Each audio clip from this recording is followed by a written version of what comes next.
একটি হাতি চলে ক্যাপ্টেনের হাতে হাতি, সে হাতি দিয়ে সম্মানীয় অপূর্ব সরকার মহাশয় তাকে সম্মাননা জ্ঞাপন করলেন সড়কটি দিয়ে।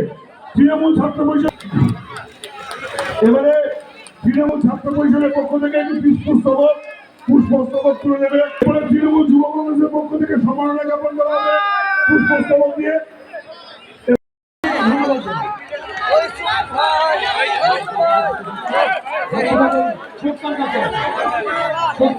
সকলকে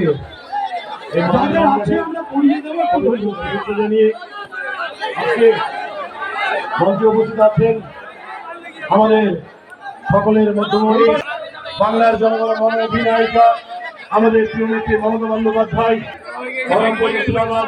সাংগঠনিক জেলা তৃণমূল কংগ্রেসের সভাপতি, আমাদের সকলের প্রিয় নেতা আবারও সর্বস্তরের তৃণমূল নেতৃত্বকে এবং সর্বোপরি এই প্রহর সপ্তাহে আজ যারা তৃণমূলের লড়াকু সৈনিক এই মঞ্চের সামনে উপস্থিত হয়েছেন সকলকে ভরতপুর 2 নম্বর ব্লক তৃণমূল কংগ্রেসের আমি আপনাদের কাছে আমি পৌঁছে দেবো বলে দিলাম প্রত্যেকটি ব্লকের যে কোনো খেলার মাঠে খুব বিরক্ত বোধ করে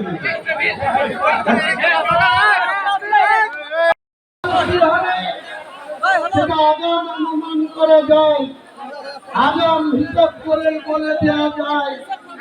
আমাদের ক্যান্ডিডেট ইউসুফ খান সাহেব পৌঁছে গেছে ভরতপুর এর সভাপতি।